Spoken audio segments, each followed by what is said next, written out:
Olá pessoal, olá alunos e alunas do Gran Curso, com grande satisfação estamos aqui nesse sábado de carnaval, vocês são guerreiros por estarem aí, eu vi o pessoal falando aqui que é o Bloquinho Unidos da PCDF, é isso aí galera, vamos nos unir agora, vamos estudar juntos para a gente poder ser aprovado nesse concurso tão aguardado. Deixa eu me apresentar, para quem não me conhece, meu nome é Érico Palazzo, eu sou delegado de polícia aqui no Distrito Federal e sou professor de Direito Penal e Processo Penal aqui do Gran Cursos. Pessoal, é o seguinte, a sistemática hoje vai funcionar da seguinte maneira. A gente está batendo um papo aqui agora, eu vou falar com vocês rapidamente o que nós vamos tratar. E aí teremos 3 blocos de aula. Será um bloco de teoria, o segundo bloco de teoria e no terceiro bloco nós vamos fazer exercícios. Só que veja só, essas aulas que eu estou dando aqui ao vivo para vocês hoje, elas vão ficar gravadas para que depois os alunos da assinatura ilimitada e dos cursos da PCDF possam assistir. Então, durante esses blocos, a gente não vai interagir aqui no chat, bater aquele papo, responder pergunta. Então, a gente está interagindo agora e aí ao final dos 2 blocos de teoria e do bloco de exercícios, aí eu volto de novo para a gente bater um papo, se despedir e eventualmente se tiver alguma pergunta aqui que eu consiga responder, a gente vai responder e a gente faz aquele bate-papo final, beleza? Então deixa eu só mandar um boa tarde aí pro Gutierre, para Ariel falou bora pro bloco, mas é o Bloco Unidos da PCDF, não é não? A Caroline, isso aí, Robson, valeu grande Robson, um grande abraço, vamos aí juntos aí nessa aula. João Paulo, boa tarde. Caroline Catanhede, boa tarde. Bruno Fonseca foi quem deu a ideia aí do Unidos da PCDF, gostei demais aí, Bruno. Vanessa Almeida, boa tarde para você também. E é isso, Gilson perguntou que horas, nós vamos aqui a partir de agora 2 da tarde e imagino eu que a gente vai acabar lá mais ou menos para 4 da tarde, talvez um pouco antes. Beleza, pessoal? Nós vamos ver crimes contra o patrimônio, vou fazer a introdução novamente na hora que eu estiver gravando, mas a gente vai ver crimes contra o patrimônio. Hoje vai dar tempo da gente ver somente furto. E fica um detalhe, a gente não vai finalizar furto hoje. Furto é coisa pra caramba. É um dos crimes top 5 dos que vão ser cobrados na prova de vocês. Então a gente tem que ver com os detalhes, a gente tem que ver tudo aquilo que pode ser cobrado na sua prova. E é o que a gente vai fazer aqui hoje. Vai ficar algumas partezinhas, alguns parágrafos de furto que a gente vai ter que deixar aí para nossa próxima aula de Direito Penal, que será na semana que vem. Lembro vocês, inscrevam-se nas aulas aqui gratuitas da PCDF para que vocês recebam o calendário de todas as aulas. Acesse no site, dá para você saber exatamente qual aula será em cada dia. A minha próxima aula vai ser continuidade, que eu acho que é dia 12, tá bom, pessoal? Vou arriscar dizer aqui, eu acho que é dia 12. É numa terça-feira às 10 da manhã. A gente vai fazer a continuação dessas aulas de furto aqui, o que a gente não acabar, e aí a gente já vai dar início ao crime de roubo também. Beleza? Então é isso aí, galera. Vamos, diretor, vamos rodar a vinheta. O Harry Chef falou aqui, professor e chefe ao mesmo tempo, com o maior prazer. Faço esse curso aqui com o maior carinho, exatamente porque eu sei que muitos de vocês estarão com a gente na PCDF e será um prazer trabalhar com cada um de vocês. Então, diretor, vamos mandar ver, vamos botar a vinheta aí. E aí, galera, a gente já começa a gravação e como eu falei, ao final dos 3 blocos a gente volta e bate aquele papo final. Grande abraço, até mais.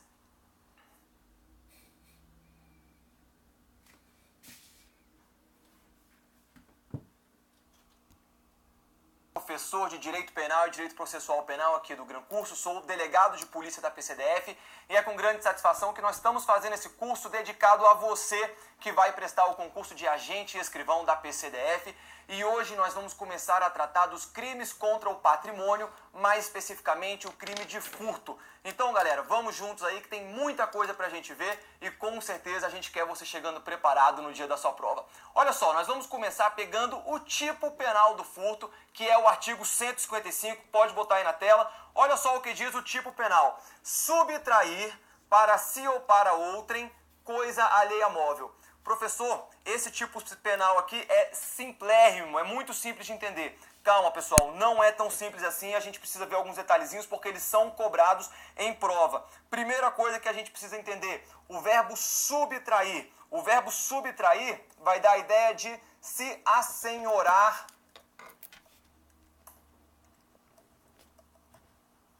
definitivamente. Tá bom? Então, subtrair, o agente ele tem a intenção de se assenhorar definitivamente de alguma coisa. Muita atenção também aqui no crime de furto. Veja só, não há modalidade culposa. Nós não temos a modalidade culposa no furto. Então, galera, muita atenção nisso. Nós temos que ter o dolo para que seja cometido o crime de furto. Se alguém subtrai algo sem a intenção de se assenhorar definitivamente da coisa, não há o crime de furto. Não existe a possibilidade de crime culposo. O furto somente pode ser visto na modalidade dolosa. Olha aqui, quando fala para si ou para outrem, a pessoa pode furtar para si própria, pode subtrair para si própria ou para outra pessoa. Isso daí é tranquilo. Isso daqui que é o detalhezinho que a gente precisa ver e veremos daqui a pouco. Antes, porém, eu quero chamar a atenção para uma coisa. Pena, reclusão de 1 a 4 anos. Se a pena mínima é de 1 ano, cabe então a suspensão condicional do processo, prevista lá no artigo 89 da Lei 9.099. Então, é um crime que cabe a suspensão do condicional do processo e, mediante algumas condições, o agente pode ter a sua punibilidade extinta, se cumprida todos os requisitos lá do artigo 89 da Lei 9.099. Beleza, pessoal? Olha só, antes da gente falar aqui da coisa alheia móvel, que é o detalhe mais importante, são as elementares mais importantes para a gente entender o crime de furto, quero trazer algumas situações específicas aqui para vocês. Olha só, primeiro, furto de uso. Professor, é possível haver o furto de uso? E eu respondo a vocês, não será crime o furto de uso. Por quê? Como a gente falou, a subtração exige o assenhoramento definitivo, o ânimos de assenhoramento definitivo. Qual que é o nome desse ânimos? Está aqui na tela. Ânimos furandi. Esse é o dolo de você se assenhorar definitivamente de uma coisa. No furto de uso não há esse ânimos, não há esse dolo. Mas um detalhe muito importante. Para haver furto de uso, a coisa deve ser móvel e infungível. Beleza? Então, o furto de uso não configura crime.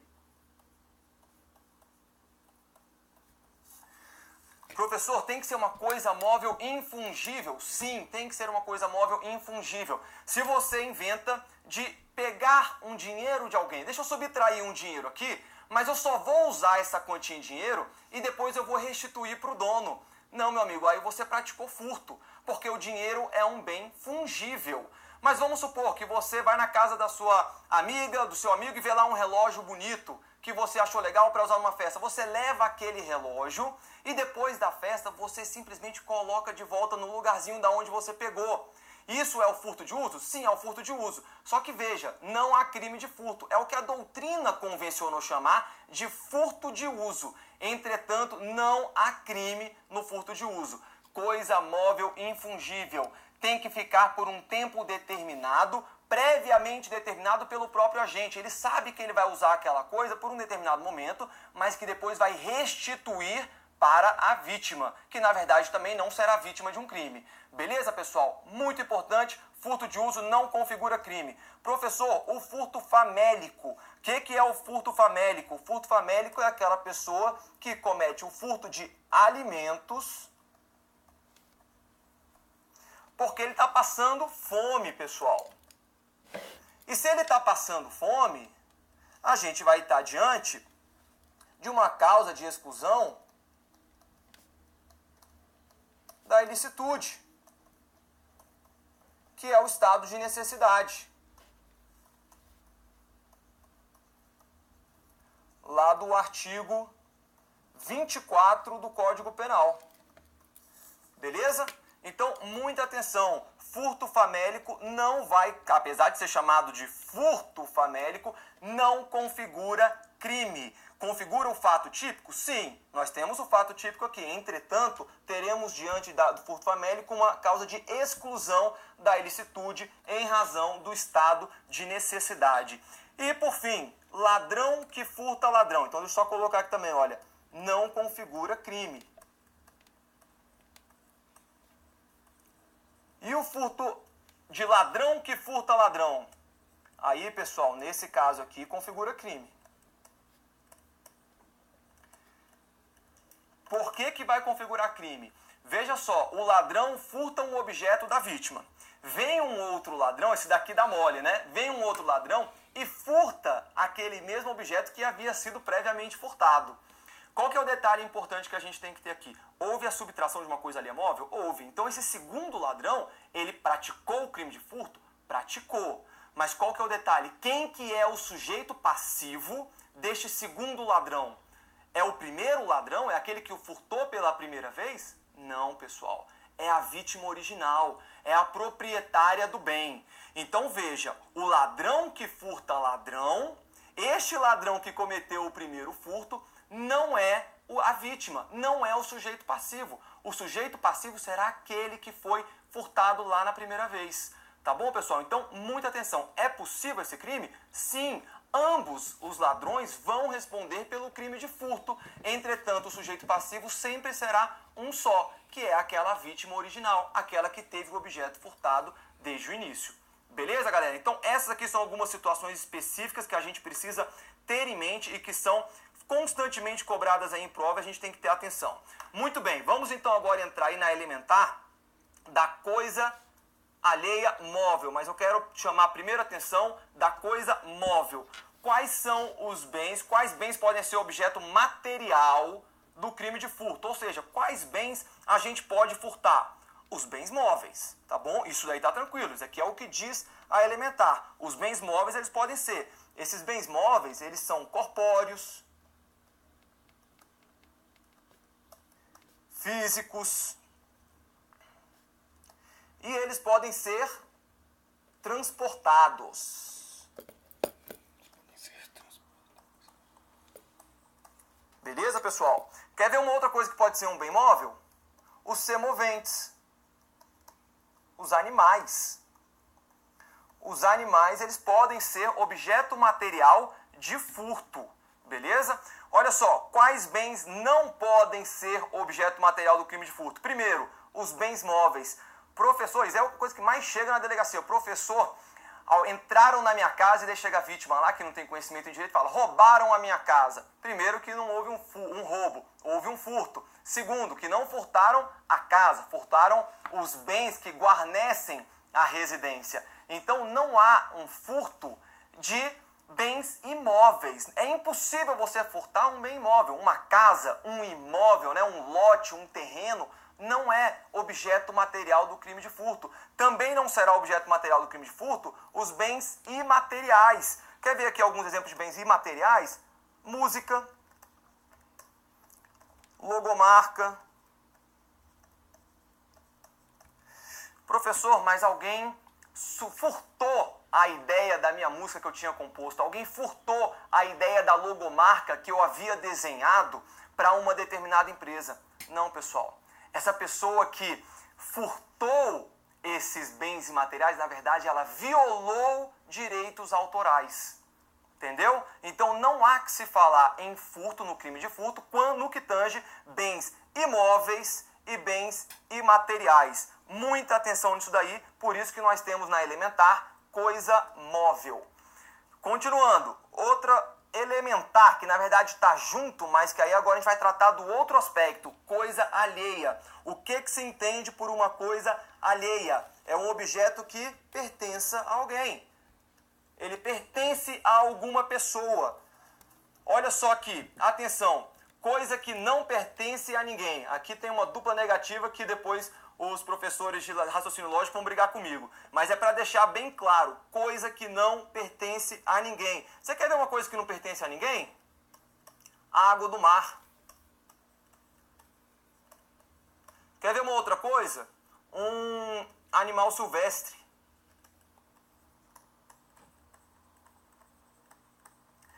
Experimenta subtrair água do mar. Você vai ser acusado de furto? Claro que não. Sei lá, às vezes você vai desviar tanto que você pode ser responsabilizado por um crime ambiental. Um animal, uma onça pintada, você vai lá no Pantanal e caça uma onça pintada para você simplesmente pegar ela e levar para sua casa. Você subtraiu essa onça pintada? Você furtou ela de alguém? Não, porque aquela onça não pertence a ninguém. ela é da natureza. Então, se você cometeu o ato de subtrair essa onça pintada ou a água do mar, você pode cometer um crime ambiental, mas você não comete o crime de furto. Para que você cometa o crime de furto, tem que haver um dono, um proprietário da coisa. Caso contrário, não há que se falar nesse crime. Outro detalhe importantíssimo, pode botar na tela, muito cobrado aí, que é o cadáver. O cadáver, ele pode ser ou não objeto de furto. Muito bem, pessoal, temos duas situações. Tem o cadáver que pertence a instituições e os cadáveres que não pertencem.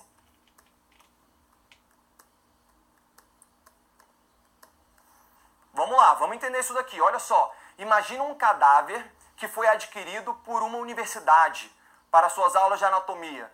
Imagina um cadáver que foi adquirido por uma instituição para fazer pesquisas científicas. Galera, é óbvio que esse cadáver ele pertence a uma instituição, ele pertence a alguém. Se esse cadáver pertence a alguém e o agente vem e subtrai esse cadáver, ele é objeto material do furto. E aí sim a gente pode falar no crime de furto. Entretanto, imagina aquele cadáver que está lá no IML aguardando o laudo pericial da morte, o laudo cadavérico. Ele simplesmente está lá, não pertence a ninguém, mas ele está no IML para que se possa fazer um exame das causas da sua morte. Se alguém entra no IML e subtrai aquele cadáver, não há crime de furto. Quer ver outra situação? Aquele cadáver que está no cemitério, que está no túmulo. Se alguém entra e subtrai, cava lá e pega aquele cadáver, não há que se falar no crime de furto. Por quê? Porque aquele cadáver não pertence a ninguém. E aí, qual o crime que a gente vai estar diante desse cadáver que não pertence a ninguém? A gente vai estar diante do crime do artigo 211 do Código Penal, que é a destruição, ocultação ou subtração de cadáver. Beleza, pessoal? Muito bem. Bens do falecido. No que concerne bens do falecido, vamos falar o seguinte: é possível haver furto dos bens de um falecido? Com certeza, tá bom? Então vamos botar o sim aqui, é possível. Quem é o sujeito passivo? Pergunta: morto é sujeito de direitos? Claro que não. O de cujus acabou, ele não tem mais nenhum direito. Ele pode ser sujeito passivo dos bens que lhe foram furtados? Claro que não. Claro que não. Imagina um morto que é enterrado com várias joias, com relógio e tudo mais. Entra alguém lá, cava lá a terra e consegue subtrair relógios, joias deste morto. Quem que será o sujeito passivo? O morto? Não, pessoal, não vai ser. O sujeito passivo serão os herdeiros do de cujus, tá bom? Então o sujeito passivo são os herdeiros ou familiares, que aí serão herdeiros também. Mas muita atenção, o falecido não será sujeito passivo de furto.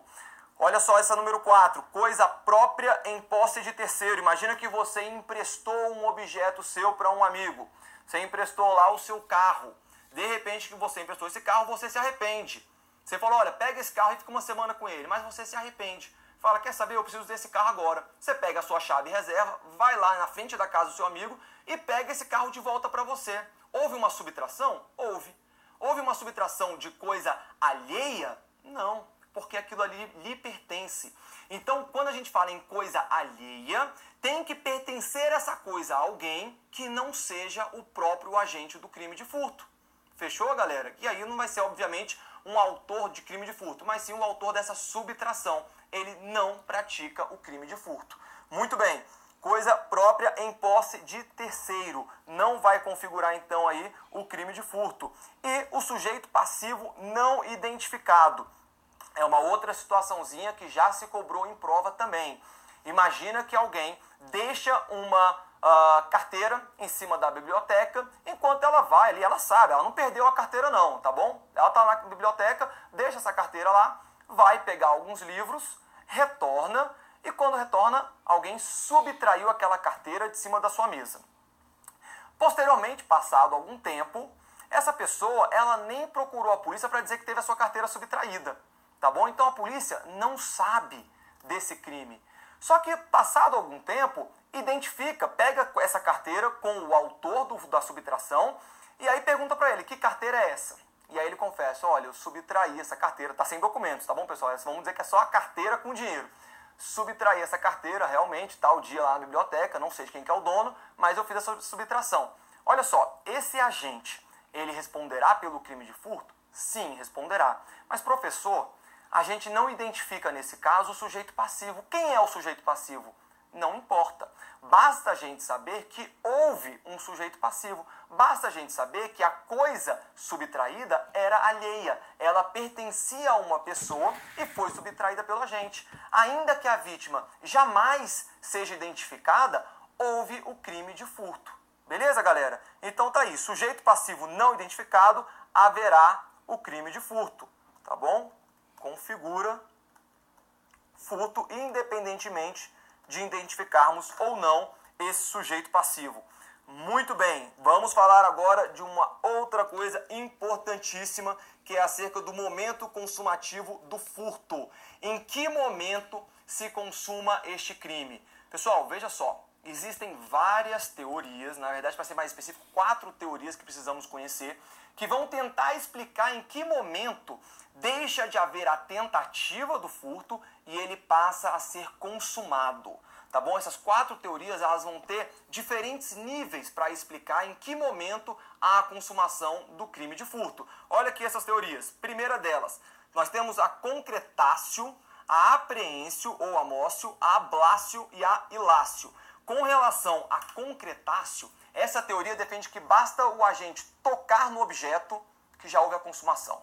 Então, olha só, imagina que o agente está andando e ele passa por um restaurante, por um bar, e em cima da mesa do bar tem um celular dando mole lá. O proprietário do celular até está do lado, mas não está prestando atenção. Na hora que ele vê este celular e fala, opa, eu vou furtar aquele celular. Ele estende a mão para pegar, mas assim que ele toca no objeto, a vítima, o sujeito passivo, percebe e impede a ocorrência do furto. Veja, para a teoria concretácio, o simples fato do agente ter tocado neste aparelho celular com a intenção de subtraí-lo, com a intenção de se assenhorar desse aparelho, já estará consumado o crime de furto. Essa teoria é aceita no nosso ordenamento? Nada disso, não é aceita. Tá bom, pessoal? Então, a concretácio, basta, vamos botar aqui, olha, tocar no objeto já vai configurar a consumação desse crime. Não é adotada no nosso ordenamento. A que vai ser adotada é a apreêncio. Pessoal, a apreêncio, o almócio, é importantíssima, todo mundo precisa conhecer muito bem. Para essa teoria, vai ser necessário, para que haja a consumação do crime de furto, tem que haver a inversão da posse. Nesse exemplo que a gente está usando, imagine aquele celular em cima da mesa, o agente estende a mão, só que agora ele consegue pegar no aparelho celular e está na mão dele, está na posse dele. Ele começa a correr. No que ele começa a correr, já vem um policial, percebe a situação e o prende em flagrante. Veja, foram poucos segundos entre o momento que ele pegou este celular, que ele teve o aparelho nas suas mãos, até o momento em que ele foi impedido de prosseguir na ação criminosa. Houve a consumação? Sim, de acordo com a teoria da apreência ou da amócio. Por quê? No momento que ele pega o celular, inverteu-se a posse.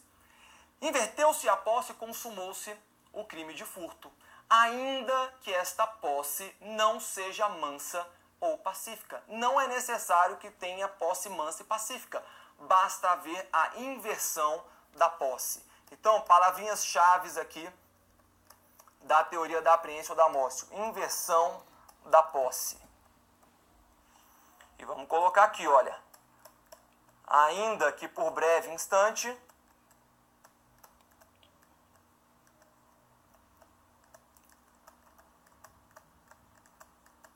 e o outro detalhe, não exige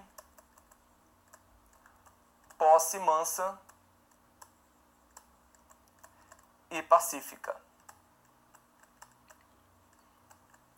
Beleza, pessoal? Muito bem, então. Olha só, a teoria da ablácio tem que haver o transporte da coisa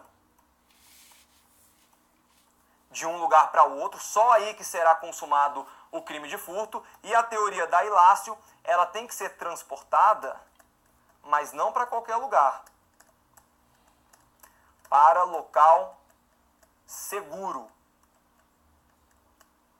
Então, na Ilácio, não basta a coisa ser transportada. O agente ele subtrai aquele aparelho do celular e ele já tinha na mente. Quando eu subtrair esse aparelho, eu tenho que ir lá para minha casa. Quando eu chegar na minha casa, eu estou tranquilo e aí eu vou realmente conseguir ter esse aparelho celular para mim. Então, somente quando ele leva para esse local seguro, esse local que ele havia designado para realmente ter essa segurança, é que se consuma o crime de furto. Pessoal, ablácio e lácio não são adotadas no nosso ordenamento jurídico. Temos, portanto, a teoria da apreensio ou da amócio. Galera, professor, é importante conhecer as 4 teorias? Sem dúvida alguma. As 4 podem ser cobradas, mas foco total aqui para entender a teoria da apreensio ou da amócio, que, como eu falei para vocês, não tem nenhuma dificuldade, desde que a gente entenda essas palavrinhas-chave aqui, olha, inversão da posse e que haverá consumação, ainda que por breve instante, e que não exige a posse mansa e pacífica. E, meus amigos, olha aqui esta súmula 582 do STJ. Professor, eu já vi que tem um negrito aqui, olha, que está falando do roubo. É verdade.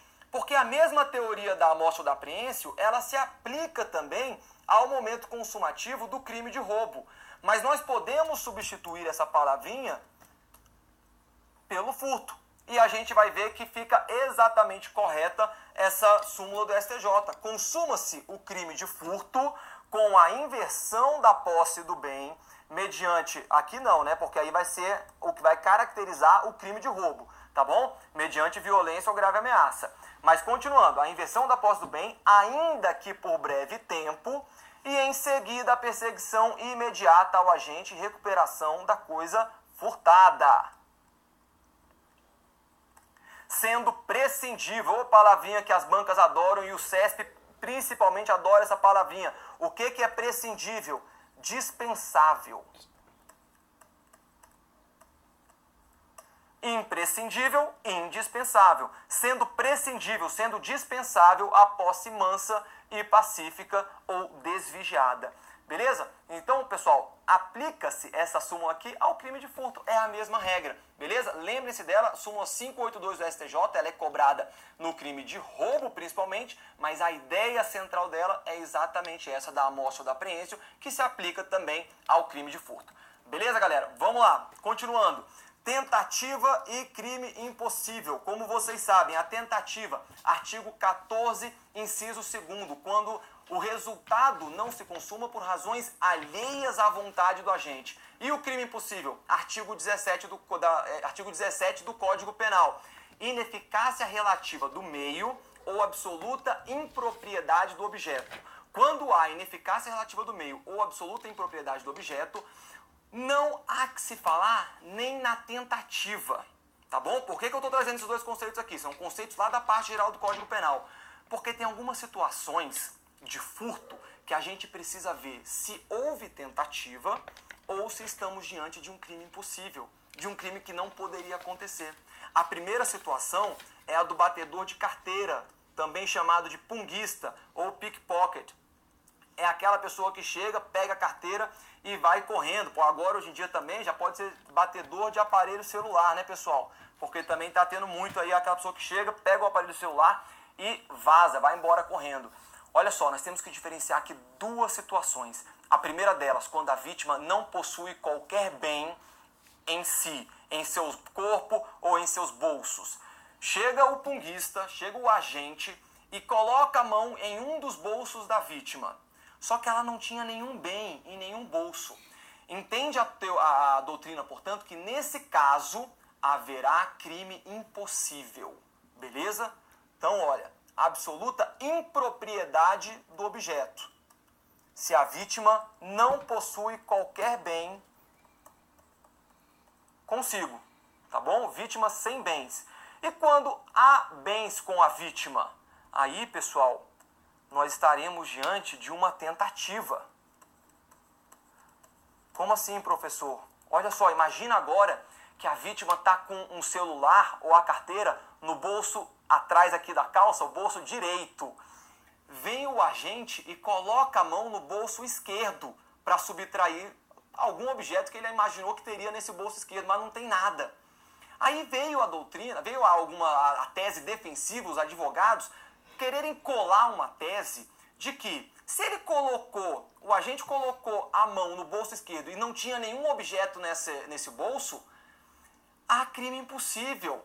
Por quê? Porque ali não há qualquer bem para ser furtado. Mas veio a jurisprudência, a doutrina fala, nada disso.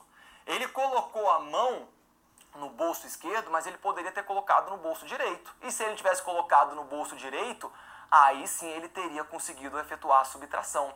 Então aqui nesse caso, em que há bens da vítima, ainda que o agente ele tenha errado o local onde ele iria pegar esses bens, estaremos diante de uma ineficácia relativa do meio e não absoluta. E se a ineficácia é relativa, podemos sim falar da tentativa. Por isso que se a vítima tiver bens, estaremos diante da tentativa. Se a vítima não tiver bens nenhum consigo, aí sim, crime impossível. Beleza, pessoal? Muita atenção nisso daí. Crime impossível, artigo 17 do Código Penal, e adota-se a teoria objetivo temperada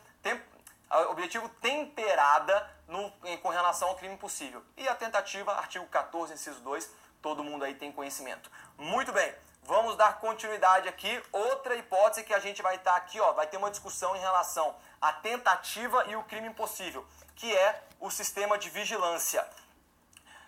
Foi também pregada uma tese defensiva dizendo o seguinte: o agente entra numa determinada loja. Só que essa loja tem câmeras de segurança. Essa loja tem lá o serviço de vigilância, né, que são seguranças, pessoas que estão lá fazendo a vigilância para ver se alguém está furtando alguma coisa naquela loja.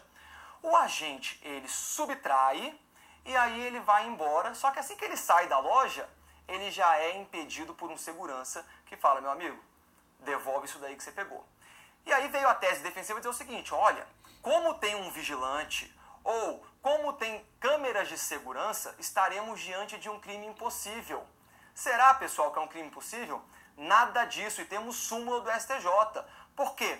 Porque essas câmeras de segurança, esses vigilantes que ficam no local, eles atrapalham os crimes, eles atrapalham que se pratique um furto, mas não impossibilitam. Então não há que se falar em crime impossível. Ainda que seja remota a possibilidade, há sim a possibilidade de, mesmo com câmeras de segurança, com vigilantes, a pessoa conseguir lograr sucesso na subtração de algum objeto, beleza? Qual que é a súmula então aqui, pessoal? Súmula 567 do STJ. Galera, muita atenção nessa súmula. Sistema de vigilância realizado por monitoramento eletrônico ou por existência de segurança no interior de estabelecimento comercial, por si só, não torna impossível a configuração do crime de furto. Beleza?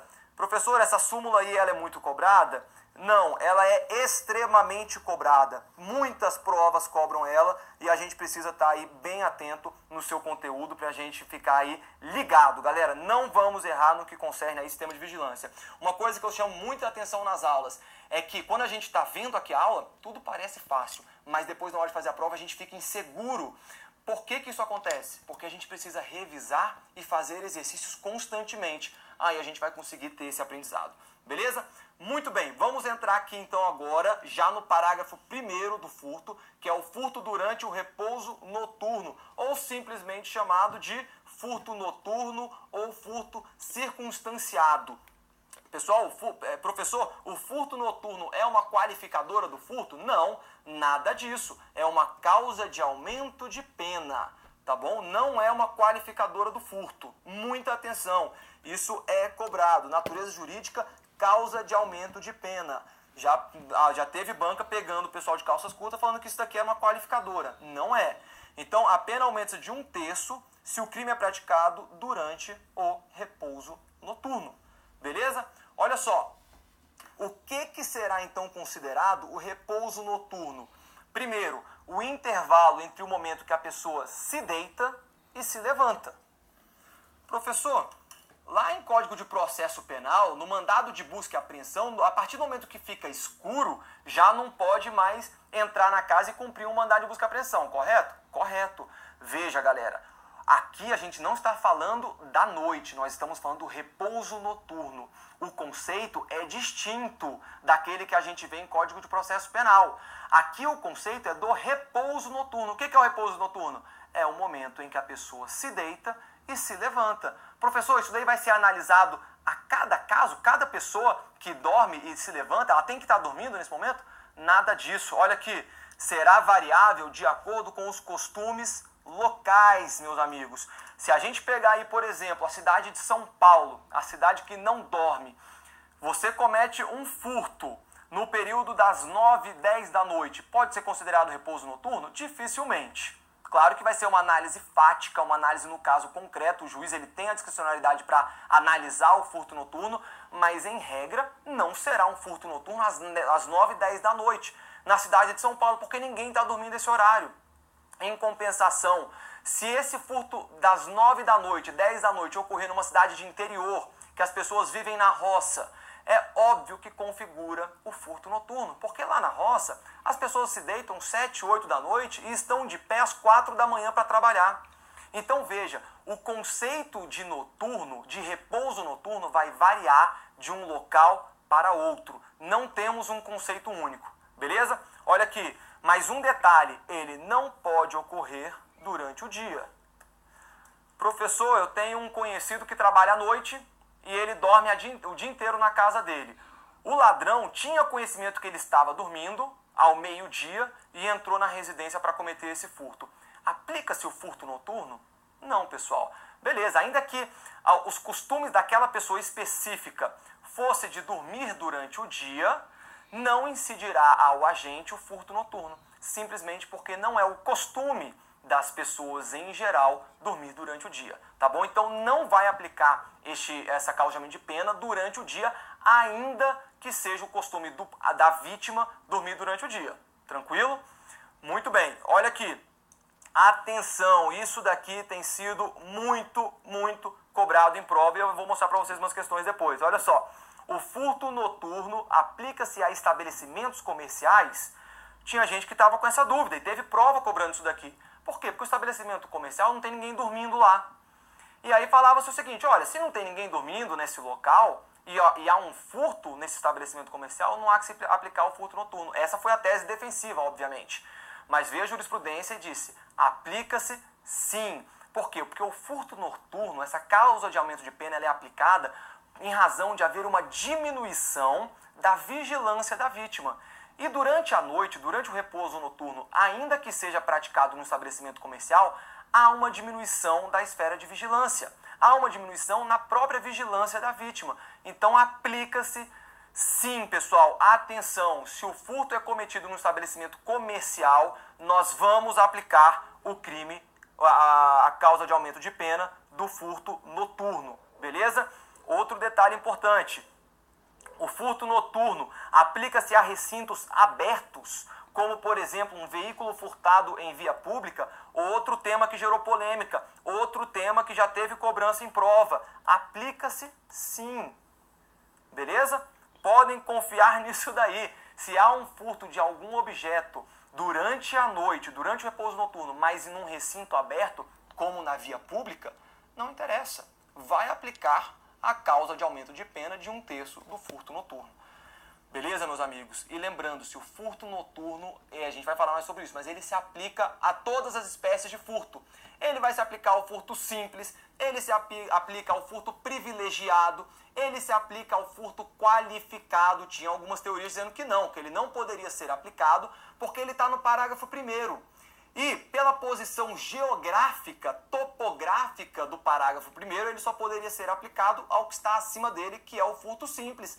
Nada disso, essa tese já caiu por terra. Podemos aplicar o furto noturno mesmo aos parágrafos 2º, 3º, 4º, 3º não, que daí já vai ser furto de energia elétrica, mas parágrafo 2º, que é o furto privilegiado, parágrafo 4º, que é o furto qualificado, e os demais qualificadoras também.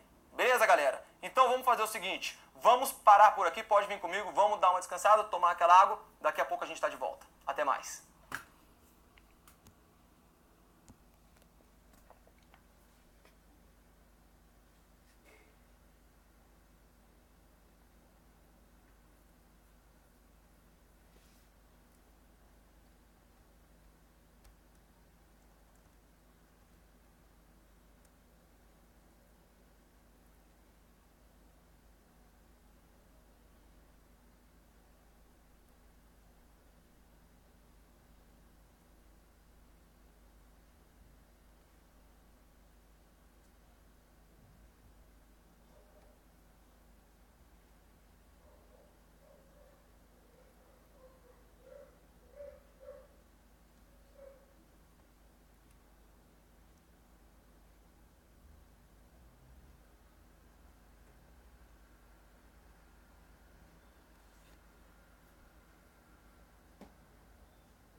pessoal, vamos dar continuidade ao nosso estudo de crimes contra o patrimônio. Estamos vendo o crime de furto e vamos ver agora o crime de furto privilegiado, essa causa de diminuição de pena que vai dar esse privilégio para o autor do crime de furto. Mas vamos lá, quais são aqui então os requisitos do furto privilegiado? Olha só o que diz o parágrafo 2º.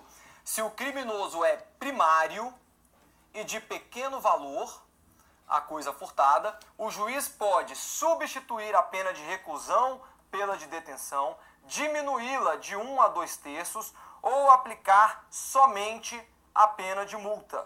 Veja, pessoal, muita coisa para a gente ver aqui. Primeiro, vamos passar aqui de tela, que daí a gente tem esse parágrafo destrinchado aqui para a gente. Olha só, para que a gente tenha o furto privilegiado, nós temos que ter os requisitos da primariedade e a coisa tem que ser de pequeno valor. O que vai ser a primariedade?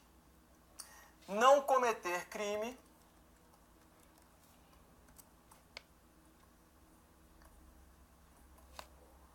após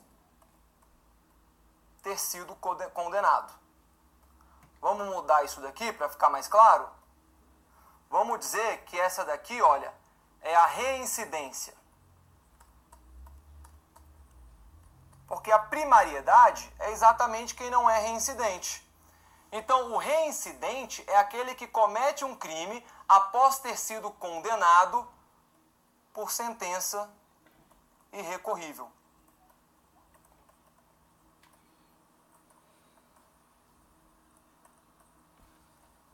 Beleza? Então, olha só, o agente ele foi condenado pela prática de um determinado crime. Após essa condenação definitiva, ele vem e pratica um outro tipo penal. Ele será reincidente? Será quando ele for condenado. Ele será considerado reincidente. Por quê? Porque ele já foi condenado antes por um crime. Olha aqui quem que não será um reincidente. Vamos pegar aqui essa linha do tempo e vamos dizer que alguém pratica o crime A aqui, tá bom? Praticou um crime A, praticou um furto. Aí depois ele vem e pratica o furto B. Passado algum tempo, ele é julgado e condenado pelo crime A. Olha só quando ele foi condenado. Agora eu pergunto, quando esse agente praticou o crime B, ele era primário ou ele era reincidente? Ele era primário, pessoal, porque ele ainda não havia sido definitivamente condenado em sentença transitada em julgada pelo crime praticado aqui, o crime A. Então esse agente ele será considerado primário. Então para que o agente ele possa ter o furto privilegiado, esse privilégio do furto, primeiro requisito, ele tem que ser primário. Segundo requisito, a coisa tem que ser de pequeno valor. Professor, o que é considerado de pequeno valor? A jurisprudência diz o seguinte, que são os objetos, coisas que não excede um salário mínimo.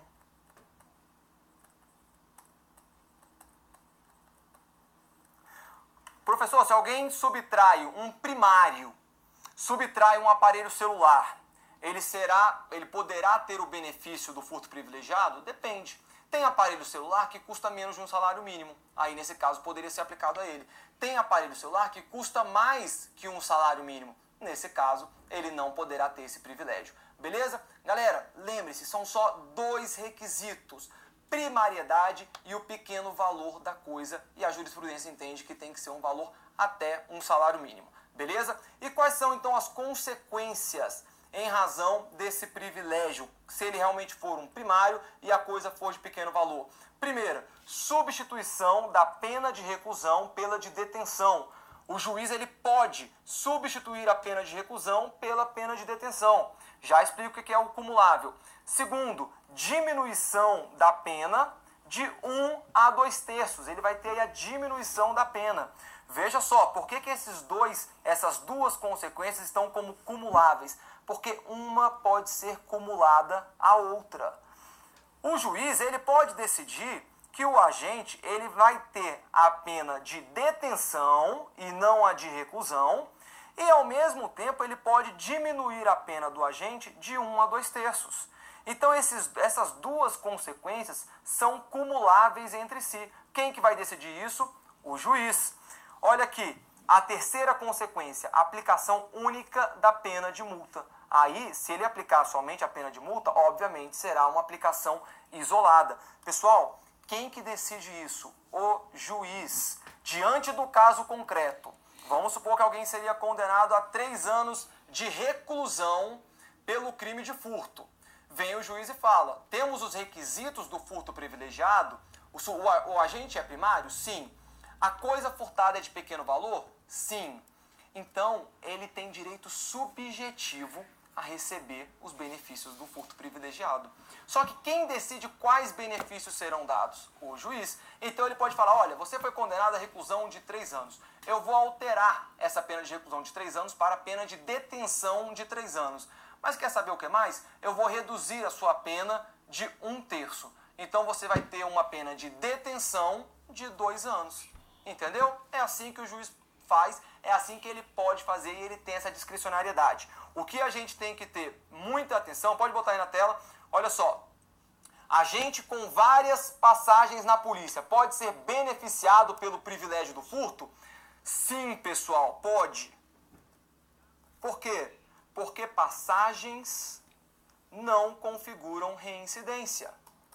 É diferente da reincidência. Então o sujeito tem várias passagens. E tá aí, ó, o que eu tô falando. Uma vez que as passagens não configuram reincidência. Ele tem várias passagens. Já fez um monte de besteira na vida. Foi levado para a polícia várias vezes. Eventualmente ele até já foi preso em flagrante.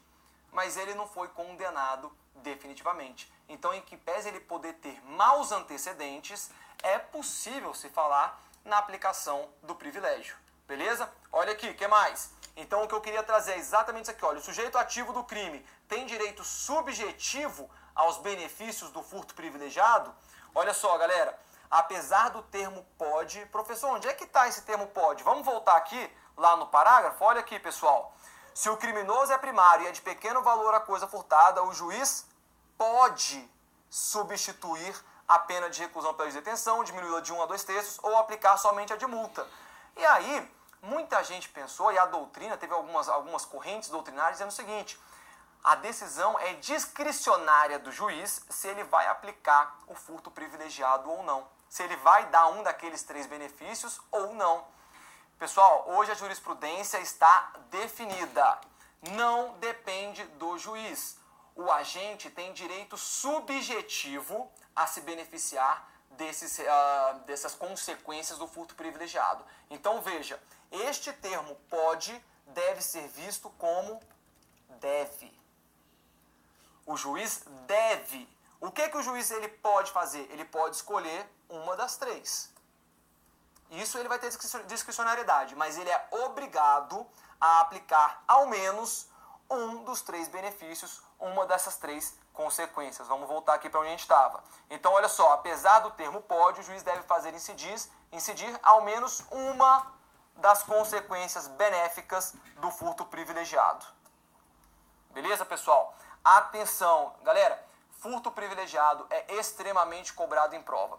Esses requisitos, primariedade e coisa de pequeno valor, é muito cobrado. Direto a jurisprudência quer colocar que tem um terceiro requisito e não tem, tá bom? São somente esses 2. E saber, obviamente, as consequências. Pena de reclusão pode virar pena de detenção. Pode haver também uma diminuição da pena de 1 a 2/3. E pode o juiz também aplicar somente a pena de multa. O sujeito foi condenado a 1 ano de reclusão. O juiz fala, não quero mais reclusão, não quero mais essa pena privativa de liberdade. Ele vai responder, ele vai pagar somente a multa. Ele vai ser condenado somente pela multa em razão do privilégio do furto privilegiado. Beleza, galera? Muita atenção nisso daí. Olha só, já falei com vocês na anterior, furto privilegiado e furto noturno. É possível combinar o furto privilegiado e o furto noturno? Aumento de pena de 1/3, né, que temos aqui no furto noturno? Sim, é totalmente possível que seja reconhecido o furto privilegiado, ainda que praticado durante o repouso noturno. Como é que isso fica então para o juiz? O juiz ele deve aplicar a causa de aumento de pena do furto noturno e, posteriormente, aplicar ao menos um dos benefícios do furto privilegiado. O sujeito, então, foi condenado, vamos dizer que por 3 anos, para ficar fácil a nossa conta. Vem o juiz e fala o seguinte: esse furto, na verdade, foi um furto noturno, então vamos aumentar a pena dele 1/3. E aí aumenta de 3 anos, 1/3 vai aumentar para 4 anos esse crime de furto. Entretanto, ele fala, olha, apesar de ser um furto praticado durante o repouso noturno, é uma hipótese que a gente vislumbra o furto privilegiado. Então agora eu quero trocar tudo isso daí por uma pena de multa. Tá vendo? Então, no final das contas, é claro que vai ser uma discricionariedade muito grande para o juiz.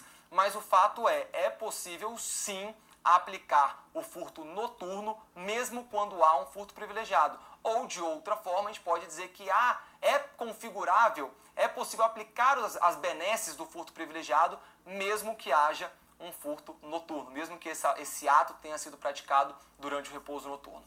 Beleza, pessoal? Muito bem. Olha aqui, vamos diferenciar agora algo que muitas pessoas confundem, furto privilegiado do princípio da insignificância. Olha só, vamos relembrar, o parâmetro econômico do furto privilegiado é a coisa furtada não exceder o valor equivalente a um salário mínimo. Lembra que a gente falou isso? Até um salário mínimo, a coisa é considerada de pequeno valor. Podemos aplicar o furto privilegiado se por acaso o agente for primário. Já o princípio da insignificância é aplicável em regra a bens cujo valor equivale a até 10% do salário mínimo. Professor, onde é que está isso? Aqui, olha, HC 396785 de Santa Catarina. Esse julgado aqui é do STJ, tá bom? 20 de junho de 2017. Professor, mas eu já vi situações cujo bem furtado foi inferior a 10% e não se aplicou o princípio da insignificância. É verdade, pessoal, porque há outros requisitos para que a gente possa aplicar o princípio da insignificância.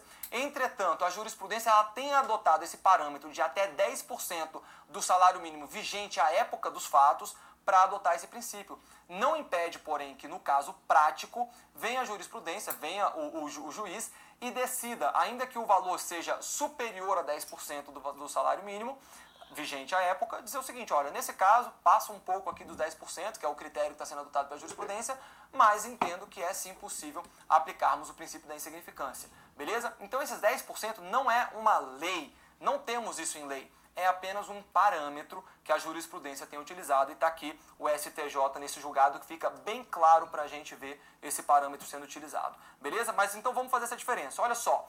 Diferença entre o furto privilegiado e o princípio da insignificância, né? Para a gente entender na prática. O limite de valor da res furtiva. Até um salário mínimo e desde que o agente seja primário, não podemos esquecer deste outro requisito. E o princípio da insignificância? Em regra, até 10% do salário mínimo. Mais outros requisitos que veremos aqui. Para que a gente possa aplicar o princípio da insignificância. Se alguém comete o roubo de um palito de dente, a gente aplica o princípio da insignificância? Não, porque aí houve grave ameaça ou houve violência. Não se aplica o princípio da insignificância ao crime de roubo, tá bom? Mesmo sendo o valor da coisa subtraída baixo. Não é o único parâmetro para aplicar o princípio da insignificância, o valor da coisa, beleza? Observação aqui, galera, importantíssima.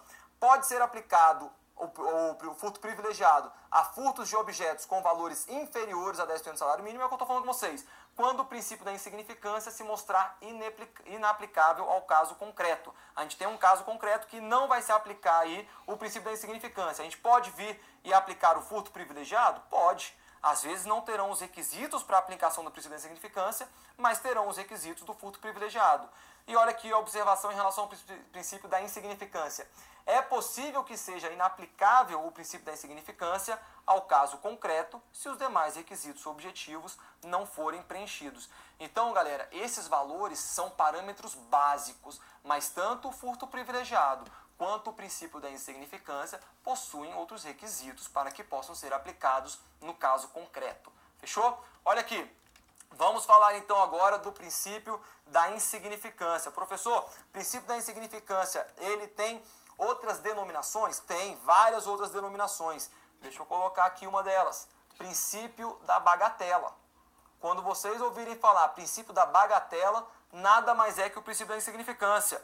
Outro, infração bagatelar própria. Também é o princípio da insignificância. Beleza? E vamos lá, qual que é então a natureza jurídica do princípio da insignificância? Pessoal, olha só, o princípio da insignificância, ele retira a tipicidade material do fato. Vamos entender o que é isso daí. Nós temos lá dentro do fato típico, lembra lá da teoria dos crimes? A gente tem o fato típico, ilícito e culpável, né? Para quem adota a teoria tripartite. Para quem adota a teoria bipartite, vai ser somente um crime fato típico e ilícito. Dentro do fato típico, nós temos vários elementos. Nós temos o elemento da conduta, do nexo causal, do resultado e temos o elemento da tipicidade. Olha aqui, vamos fazer aqui para ficar claro para vocês. Temos o fato típico e dentro do fato típico a gente vai ter a conduta, o resultado, o nexo causal e vamos ter a tipicidade. Essa tipicidade, ela se divide em tipicidade formal e tipicidade material. O princípio da insignificância, nós não teremos a tipicidade material. Professor, olha só, o que é essa tipicidade formal e a tipicidade material? Vamos entender, bem simples. A tipicidade formal é a adequação da conduta ao tipo penal. A gente não tem um tipo penal aqui do furto? Subtrair para si ou para outro em coisa alheia móvel. Ou a gente vai e pega uma balinha no supermercado e subtrai essa balinha para si. A balinha não é uma coisa alheia móvel? Com certeza, ela pertence lá ao supermercado. Ou a gente subtrai essa balinha. Houve a tipicidade formal? Houve a adequação dessa conduta ao tipo penal do furto? Houve. Então temos aqui a tipicidade formal, tranquilo. O que seria então a tipicidade material? A tipicidade material é quando há a lesão, efetiva lesão, ou perigo de lesão ao bem jurídico tutelado pela norma. O que vai ser então a tipicidade material? Efetiva lesão ou perigo de lesão ao quê? Ao bem jurídico tutelado pela norma. Pessoal, qual que é o bem jurídico tutelado pelo crime de furto? O patrimônio. O patrimônio, a propriedade. Esse que é o bem jurídico tutelado pelo furto. Vocês concordam comigo que você subtrair uma balinha do supermercado, você não está efetivamente lesando o patrimônio daquele supermercado? Pessoal, uma balinha que custa 5 centavos, o que vai ser isso na visão de um supermercado que fatura milhões por mês? Não é nada. Então, vem a doutrina e a jurisprudência, porque a gente não tem princípio da insignificância na lei, isso é uma construção doutrinária e jurisprudencial, dizendo, quando não há uma efetiva lesão ou um perigo de lesão ao bem jurídico tutelado pela norma, podemos aplicar o princípio da insignificância. Por quê? Porque não haverá a tipicidade material. E, portanto, se não há tipicidade material, a natureza jurídica do princípio da insignificância será de causa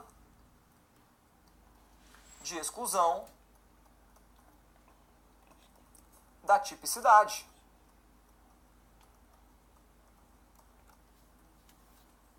Beleza, pessoal? Essa vai ser a natureza jurídica do princípio da insignificância, causa de exclusão da tipicidade, porque não haverá a tipicidade formal. Teremos sim a tipicidade formal, mas não teremos a tipicidade formal, portanto, vai excluir a tipicidade. E se exclui a tipicidade material, exclui a tipicidade. E se exclui a tipicidade, exclui o fato típico. E se exclui o fato típico, nós não teremos crime.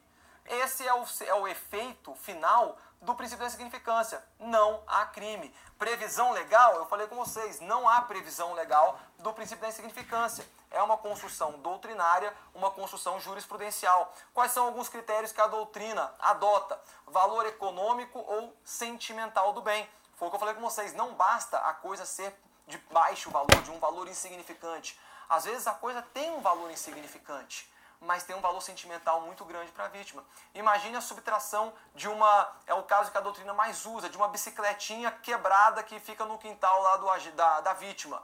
Aquela bicicleta talvez ela não tenha mais nenhum valor econômico. Se a vítima quiser vender aquela bicicleta, ele não consegue vender a R$10. Mas aquela bicicletinha foi dada pelo pai dele. É o que leva ele à infância dele, lembrar da sua família.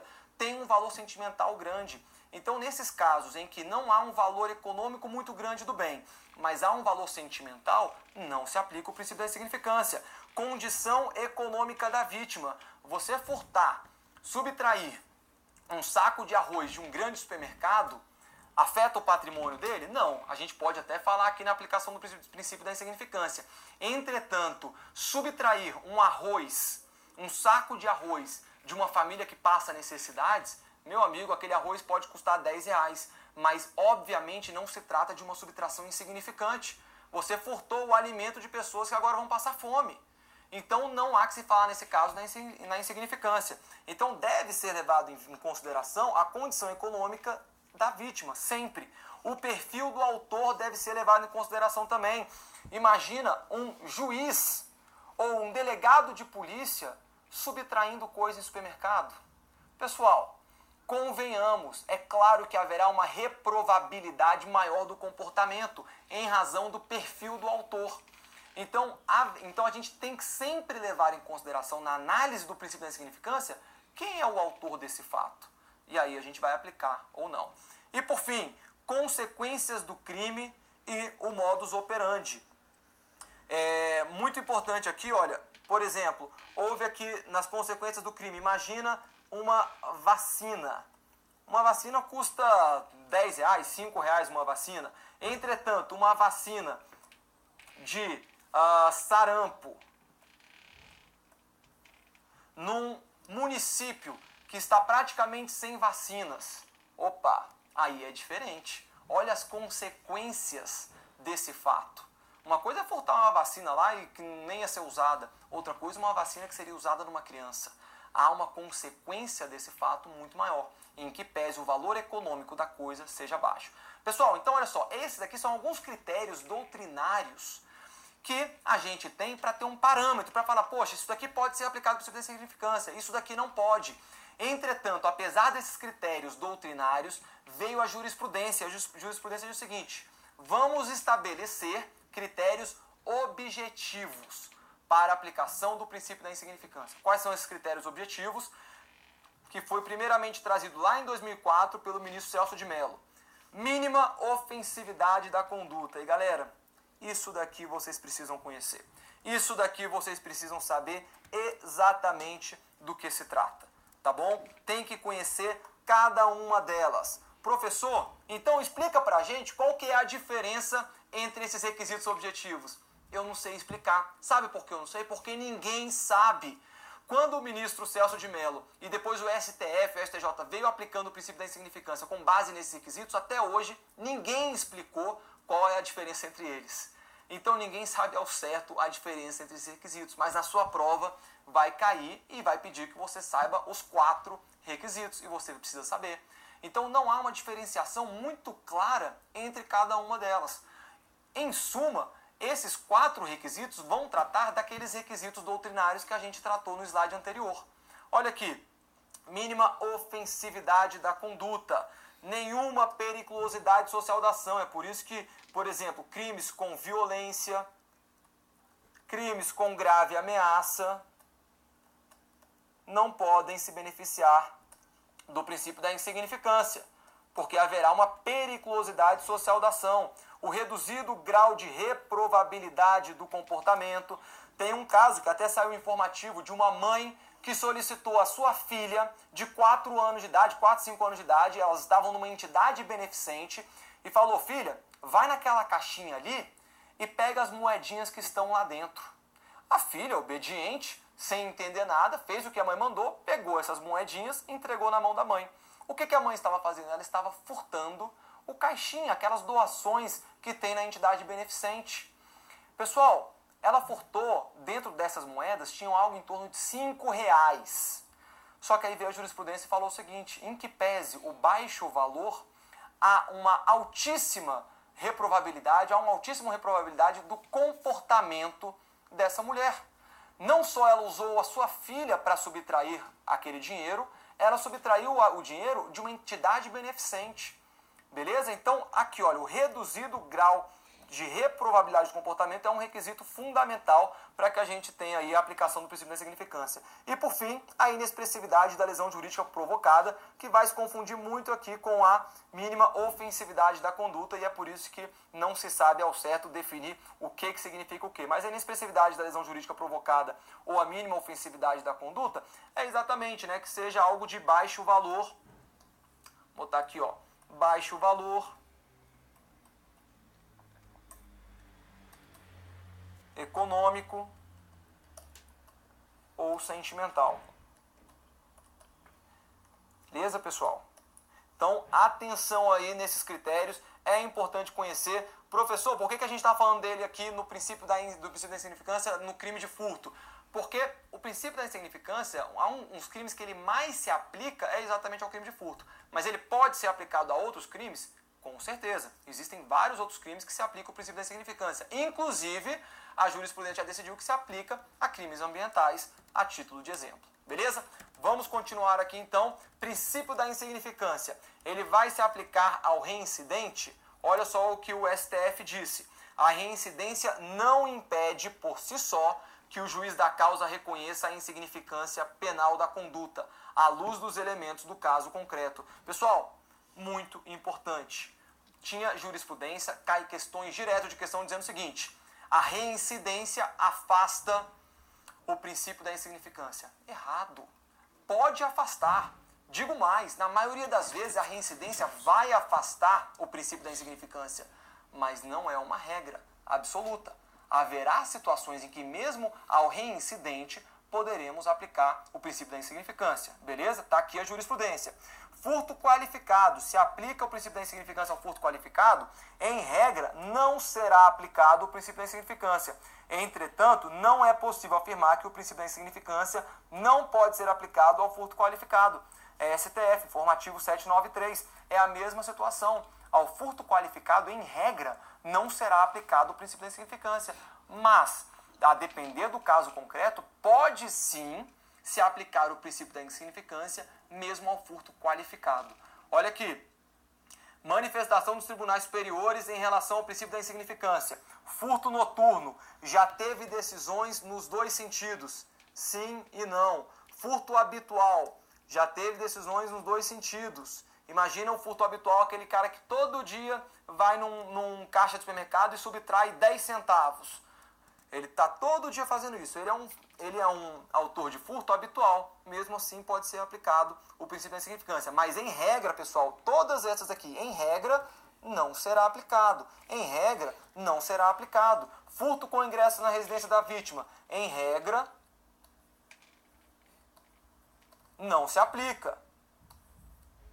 Furto qualificado pelo abuso de confiança. Em regra, não se aplica. Mas já foi aplicado o princípio da insignificância mesmo ao furto qualificado pelo abuso de confiança? Sim. O que nós temos aqui de jurisprudência mais forte do STJ é esta daqui. Olha só o que diz. É firme nesta corte o entendimento segundo o qual a prática do delito de furto qualificado por escalada, por destreza, rompimento de obstáculo ou concurso de agentes indica a reprovabilidade do comportamento do réu, sendo inaplicável o princípio da insignificância. Então, pessoal, sigam essa jurisprudência. Mas, faço a ressalva, tá vendo esse asterisco aqui? Já teve decisão em que o STJ aplicou o princípio da insignificância ao furto com rompimento de obstáculo. Então, dificilmente a sua prova vai cobrar para que você saiba exatamente quais serão as qualificadoras que poderiam ensejar ou não a aplicação do princípio da insignificância. Por quê? Porque isso ainda está muito nebuloso na jurisprudência. Entretanto, em regra, o STJ afasta a aplicação do princípio da insignificância no que concerne ao furto qualificado. Mas há situações isoladas em que ele aplica e já aplicou. Tá bom? O que nós temos de jurisprudência mais forte é que no furto mediante escalada, destreza, rompimento de obstáculo, apesar dessa outra jurisprudência e concurso de pessoas, não vai se aplicar o princípio da insignificância. Beleza, galera? Muito bem. E aí, vamos passar agora para o furto de energia elétrica. Parágrafo 3º do Código do artigo 155 diz o seguinte: equipara-se a coisa móvel à energia elétrica ou qualquer outra que tenha valor econômico. Muita atenção, essa daqui é uma norma penal explicativa. Ela não é uma norma penal incriminadora. Ela simplesmente explica para a gente que a energia elétrica ela vai se equiparar a coisa móvel. Professor, a energia elétrica é uma coisa móvel? Não. Lembra que a gente falou que a coisa móvel é uma coisa corpórea, algo que pode ser segurado, transportado? Tá certo que a energia elétrica pode ser transportada, mas você não consegue segurar na sua mão a energia elétrica. Então, não se está dizendo aqui no parágrafo 3º que a energia elétrica é uma coisa móvel. Nada disso. Está simplesmente dizendo a energia elétrica vai se equiparar à coisa móvel para fins de aplicação do artigo 155 caput. Beleza? Então, quando houver um furto de energia elétrica, quando houver a subtração de uma energia elétrica, nós vamos aplicar o furto. Mas olha o detalhezinho aqui. Ou qualquer outra que tenha valor econômico. A gente pode falar aqui, sabe do quê? Energia radioativa.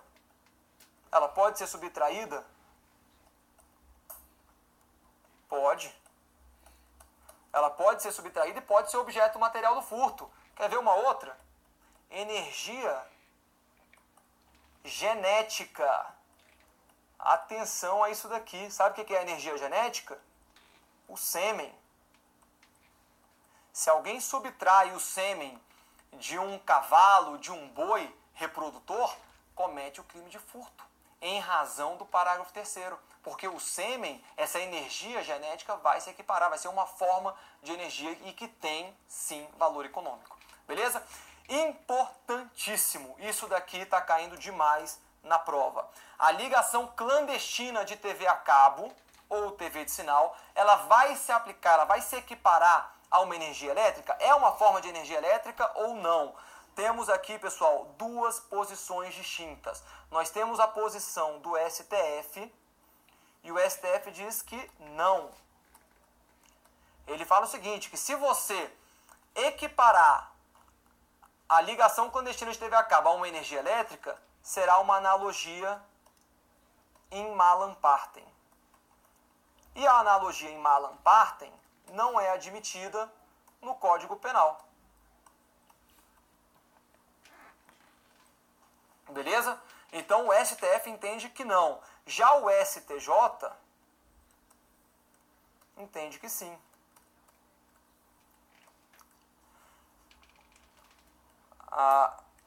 Sinal de TV a cabo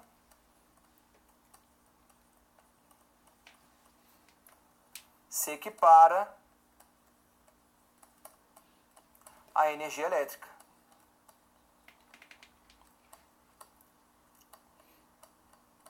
Fechou?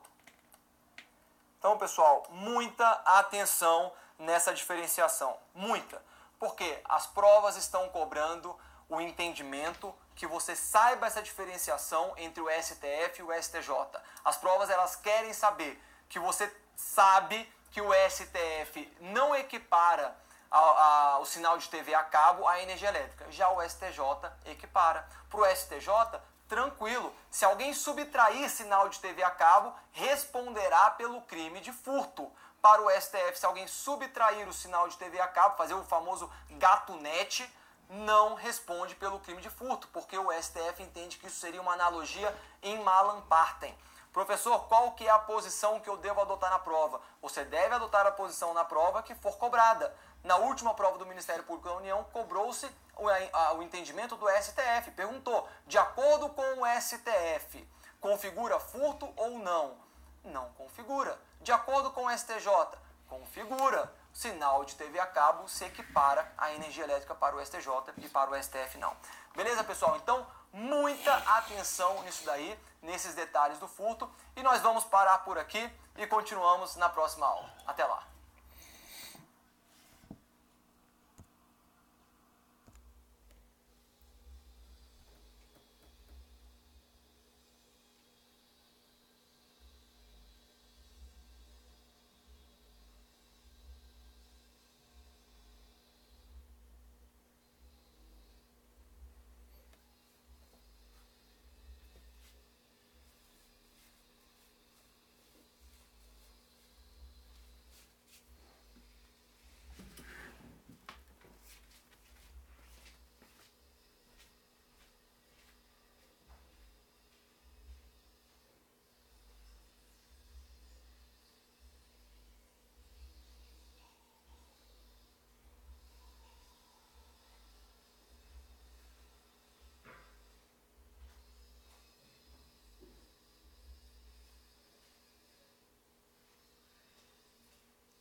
lá, pessoal, vamos fazer agora alguns exercícios aí relacionados ao crime de furto, relacionados a crimes contra o patrimônio, para que a gente possa aplicar o nosso conhecimento das aulas.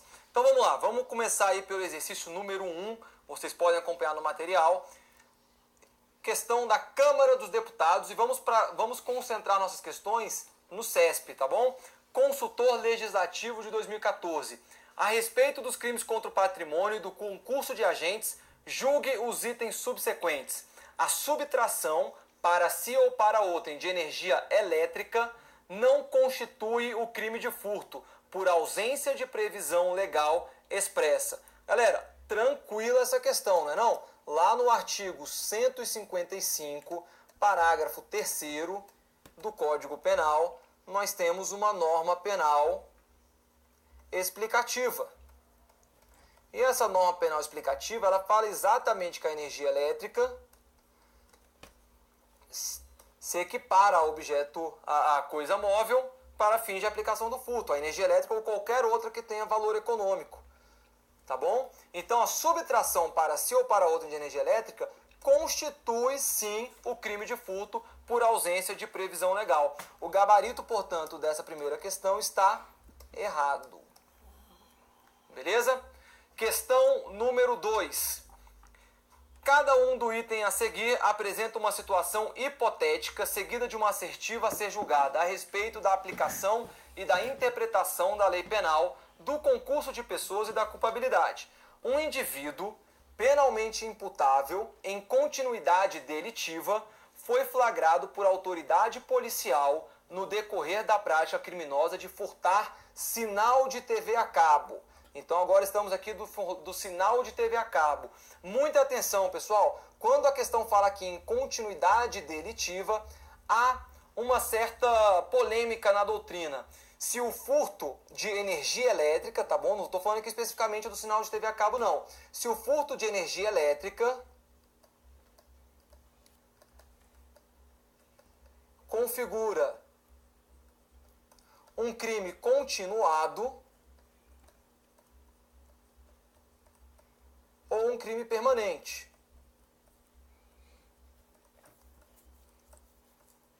Não dá para saber se foi isso que tentou também avaliar aqui o nosso examinador. Mas a princípio nós vamos considerar então, de acordo com o que está, que se trata de continuidade delitiva. Mas muitos doutrinadores entendem que o furto de energia elétrica é um crime permanente. Mas então vamos lá.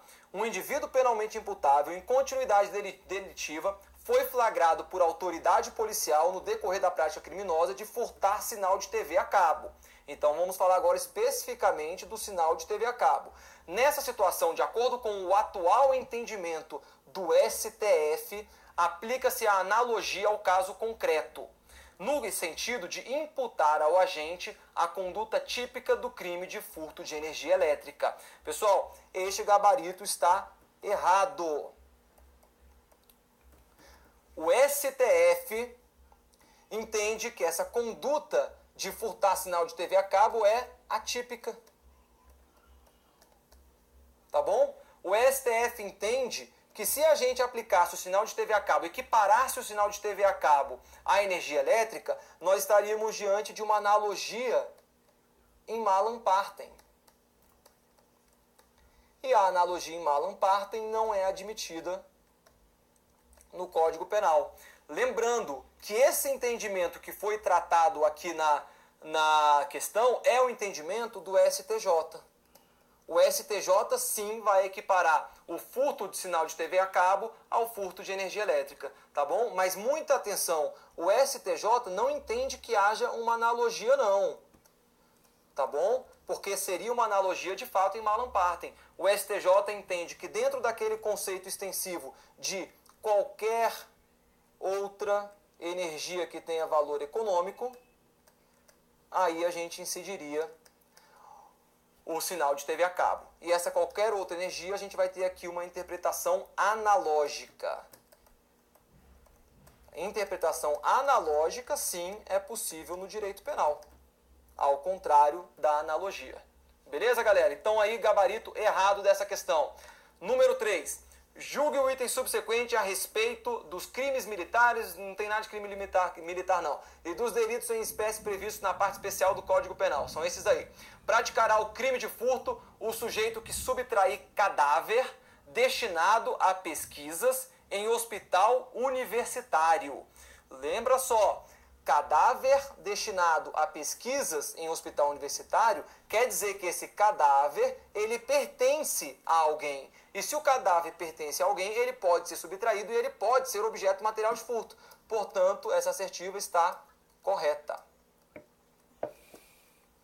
Pessoal, muita atenção, vamos lembrar disso daí. O cadáver, nós temos duas situações. Temos a situação em que o cadáver, ele será propriedade de alguém, ele será propriedade de um instituto, será propriedade de uma universidade, para fins acadêmicos, para fins científicos, e temos a situação em que o cadáver, ele simplesmente será um objeto de respeito aos mortos, um objeto religioso, e aí é quando o cadáver está no cemitério, quando o cadáver está no IML, aguardando o laudo de pericial de corpo de delito, quando ele está caído ao chão após a sua morte, ele vai ter interesse ali para a investigação, mas não há que se falar em ser propriedade. Ele somente poderá ser objeto material do crime de furto quando ele pertencer a alguma instituição científica, acadêmica ou algum outro tipo de instituição. Beleza? Então, nesse caso aqui, está correto. Se a gente estivesse diante de um cadáver,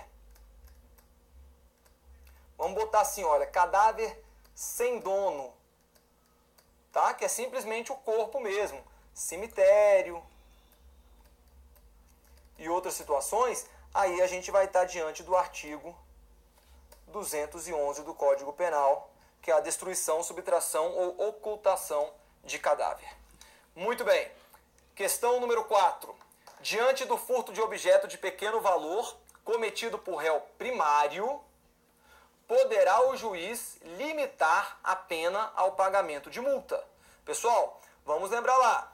O furto privilegiado, artigo 155, parágrafo 2º do Código Penal. Ele vai ter dois requisitos. Primeiro, a primariedade do réu e que o furto seja e que o objeto seja de pequeno valor, que é exatamente aqui os dois requisitos. Se nós temos os dois requisitos, uma das consequências é exatamente essa. O juiz ele pode limitar a pena ao pagamento de multa. Portanto, nós temos aqui uma questão correta.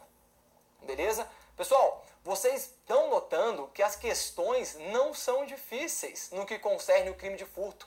Claro, a gente vai ver aqui algumas outras questões que são um pouquinho mais complicadas, mas em geral não tem dificuldade. O que acontece? É que a gente viu a matéria e aí a gente faz questão. Legal, fácil, super tranquilo. Só que no dia da prova já passou muito tempo que a gente viu a matéria. E aí a gente acaba esquecendo. Quando o examinador ele fala que objeto de pequeno valor, o réu é primário. Puxa, será que esses realmente são os requisitos do furto privilegiado? Sim, pessoal. Mas para isso, para que a gente possa lembrar, revisão e exercício. A gente tem aqui as videoaulas. Pegue depois, revise o seu caderno, faça muitos exercícios, que aí constantemente vai estar o seu cérebro sendo oxigenado com essas informações e você vai brilhar no dia da prova. Vamos lá, continuando. Questão número 5. No que tange ao entendimento sumulado do STJ a respeito das espécies, aqui já é uma prova de defensor público, da cominação e da aplicação de penas do regime de execução de penas de espécie, julgue o item subsecutivo.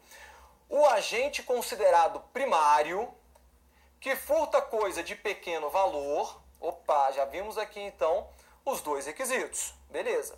Faz jus à causa especial de diminuição de pena ou furto privilegiado, beleza, ainda que esteja presente qualificadora consistente no abuso de confiança. Opa, pessoal, aqui a gente vai ter que incidir uma súmula, que é a súmula 511 do STJ. A súmula 511 do STJ, ela fala o seguinte: o furto híbrido,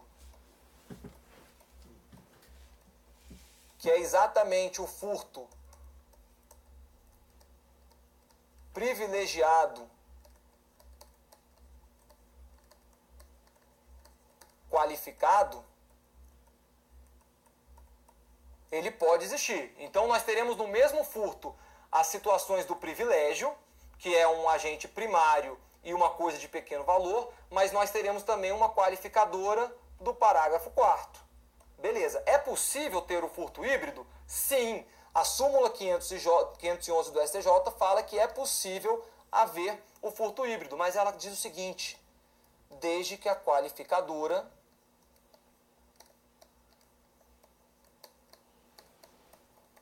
seja de ordem objetiva.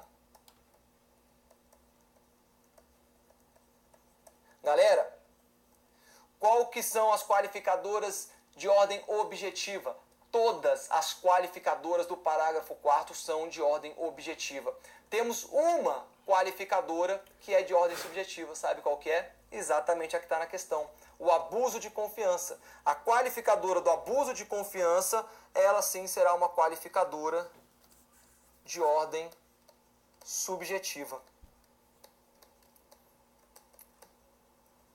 Então, se essa qualificadora é de ordem subjetiva, nós não podemos ter um furto privilegiado qualificado quando a qualificadora é o abuso de confiança. Então, neste caso aqui, a questão está errada. Por quê? Porque a gente não vai poder aplicar o privilégio, olha aqui, faz jus à causa especial de diminuição de pena ou furto privilegiado, ainda que esteja presente qualificadora consistente no abuso de confiança. Errado.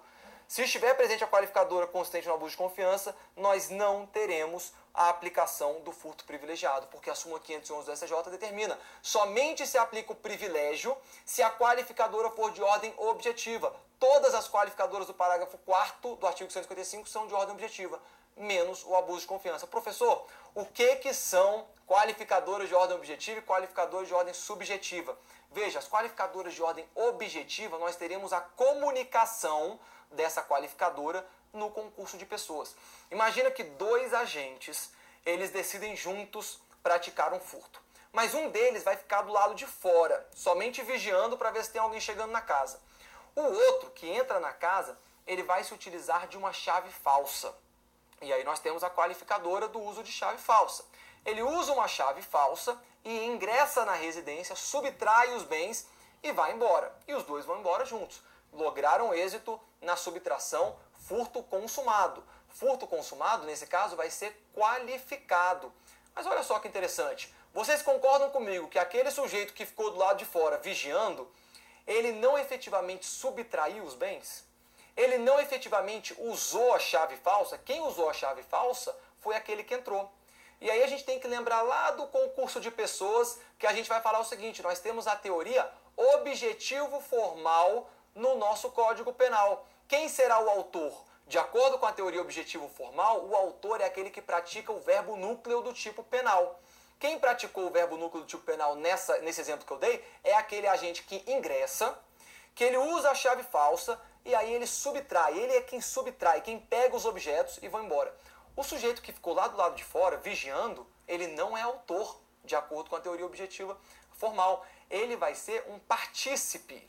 Ele está contribuindo para a prática do crime, mas não é ele que pratica o verbo núcleo do tipo penal.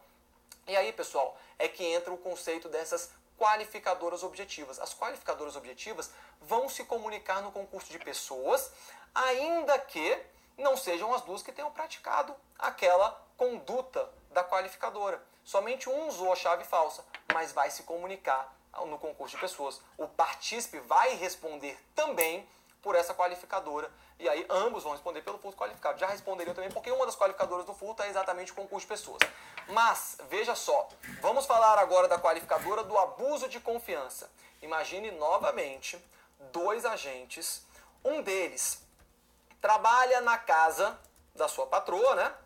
E essa patroa confia demais nele, confia tanto nele que falou o seguinte: toma aqui, olha, você vai ter a chave da nossa casa. E eu vou viajar esse final de semana, tá aqui, a chave é toda sua, se você precisar vir aqui, venha. O que ele faz? Ele chama o comparsa, o amigo dele, e fala: meu amigo, vamos lá junto, que ela me deu a chave da casa, a gente entra na casa e subtrai. Os dois entram na casa, os dois fazem a subtração dos objetos dessa mulher e vão-se embora. Galera, olha só, nós estamos diante de uma qualificadora subjetiva. Então, somente esse agente que trabalha na casa, que recebeu a confiança da vítima, somente ele vai responder por essa qualificadora do abuso de confiança. E o outro, professor? O outro não vai responder por essa qualificadora. Ele pode responder pela qualificadora do concurso de pessoas. Mas o agente que tem o abuso de confiança, ele vai responder pelo concurso de pessoas e pela qualificadora do abuso de confiança. Por que os dois não respondem? Porque o abuso de confiança é uma qualificadora subjetiva, não se comunica no concurso de pessoas. Beleza, pessoal? Então, muita atenção aí nessa diferenciação e vamos já passar aí para a questão número 6, de analista processual do Ministério Público do Piauí. Rita, depois de convencer suas colegas... essa questão aqui já gerou polêmica demais. Demais. Rita, depois de convencer suas colegas Luna e Vera, todas vendedoras em uma joalheria, a desviar peças de alto valor que ficavam sob a posse delas três, planejou detalhadamente o crime e entrou em contato com Ciro, colecionador de joias, para que ele adquirisse a mercadoria. Luna desistiu de participar do fato e não foi trabalhar no dia da execução do crime. Rita e Vera conseguiram se apossar das peças conforme o planejado. Entretanto, como não foi possível repassá-las a Ciro no mesmo dia, Vera levou-as para a casa de sua mãe, comunicou a ela o crime que praticara e persuadiu-a a guardar os produtos ali mesmo, na residência materna, até a semana seguinte. Pessoal, vem comigo aqui. Nós temos a Rita, a Vera e a Luna. Elas trabalham numa joalheria. Elas têm na posse delas joias que elas usam para vender. A Rita e a Vera falaram, vamos cometer esse crime. A Luna também falou, mas depois a Luna desistiu. Então ela falou, não quero mais participar, não sei o que, se vocês quiserem é problema de vocês, eu tô fora disso daí. Mas veio a Rita e a Vera e de fato praticam este crime. Elas tinham aquelas joias já na posse delas. Pessoal, muita gente errou essa questão, porque olha só o que diz a assertiva. Rita e Vera responderão pelo crime de furto qualificado pelo abuso de confiança. Vocês concordam comigo que Rita e Vera é até possível que elas realmente tinham essa confiança? A questão não deixa muito clara, mas o fato delas terem na posse delas essas joias demonstra que elas tinham alguma confiança do seu empregador. Entretanto, pessoal, olha aqui as palavrinhas-chave. Rita, depois de convencer suas colegas Luna e Vera, todas vendedoras de joalheria, a desviar peças de alto valor que ficavam sob a posse delas três. Lembra que nós falamos do crime de furto? O crime de furto, aqui a gente nem precisa entrar na celeuma em relação ao furto qualificado, não. O que a gente tem que entender é que neste caso não há que se falar no crime de furto. O crime de furto haverá uma subtração. Aqui, galera, a gente tem uma apropriação, porque já estava na posse delas. Elas vão responder pelo crime de apropriação indébita. Artigo 168 do Código Penal, apropriação indébita.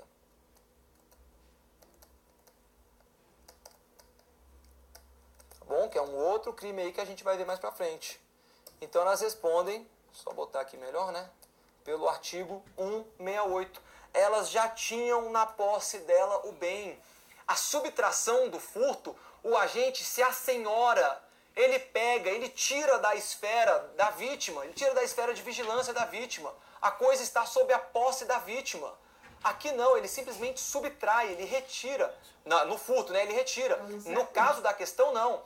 O bem já está sob a posse das vendedoras. Elas não subtraíram de ninguém. Já estava sob a posse delas. Elas simplesmente desviaram. Elas se apropriaram. Elas mudaram o ânimos em relação à coisa que estava com elas. Elas falaram, agora quem vai ficar com isso daqui sou eu. Pessoal, crime de apropriação indébita. Portanto, essa questão aqui está errada. Essa questão que gerou muita polêmica. Porque muita gente quis se apegar ao termo do abuso de confiança. Mas configura, não configura abuso de confiança? Não, a questão não era essa. A questão era aqui, ó.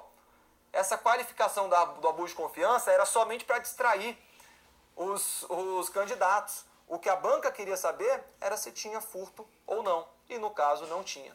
Beleza? Questão número 7. José, defensor público também. José, réu primário, após subtrair para si durante o repouso noturno, mediante rompimento de obstáculo. Calma lá. Ele é réu primário, legal. Ele subtrai para si durante o repouso noturno, então nós temos aqui o furto noturno, mediante rompimento de obstáculo, que é uma qualificadora do parágrafo 4º. O que ele subtrai? Um botijão de gás avaliado em R$50, no interior de uma residência habitada. Foi preso em flagrante delito. Tendo como referência essa situação hipotética, julgue o item subsecutivo com base na jurisprudência dominante dos tribunais superiores a respeito desse tema. Na tipificação do crime praticado por José, admite-se o reconhecimento da figura do furto privilegiado.